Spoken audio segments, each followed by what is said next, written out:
तर तिकडे बीडमध्ये 1994च्या ओबीसी आरक्षणाच्या जीआरची होळी करण्यात आली आहे। मराठा आंदोलक गंगाधर काळकुटे यांनी हा आक्रमक पवित्रा घेतलेला आहे।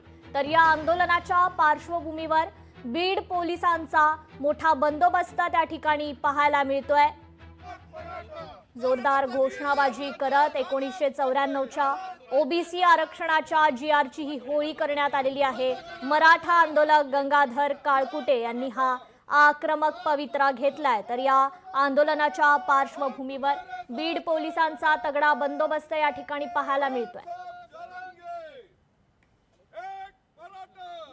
1994 आम्ही जीआर जाळला, 4च लोकांनी जाळला आणि आमचं तसं आम्ही लोकशाही मार्गाने केलं। आम्हाला अधिकार येतो, कारण इथं मंत्रिपदावर बसलेले लोक आहेत तुरुंगात साहेब, ते स्वतः येऊन जर इथं मराठ्याला विरोध करत असतील तर आमचं म्हणणं आहे त्यांनी त्या ह्याला येऊ नये, मोर्चाला येताना राजीनामा देऊन यावा, किंवा आम्ही त्या मोर्चाला विरोध नाही, किंवा आम्ही काय कुठली त्यांची गाडी अडवणार नाही, आम्ही नजर कैदेत राहू किंवा अटक केली तर अटक केली, जी कोणची कायदेशीर कारवाई त्यांना करायची असेल त्या सगळ्या कारवाईला आमची सामोरं जायची तयारी। त्या ताई आल्या, साहेब आले, जर आम्हाला त्यांना उतरायचं असेल तर आम्ही उतरू शकतो। आम्ही लोकशाही मार्गात आहेत, आम्ही पोलिसांना विरोध करत नाही, सगळे कायदे पाळणारे, नियम पाळणारे आहोत। लोकशाही मराठी ऐका, पहा, जागरूक रहा।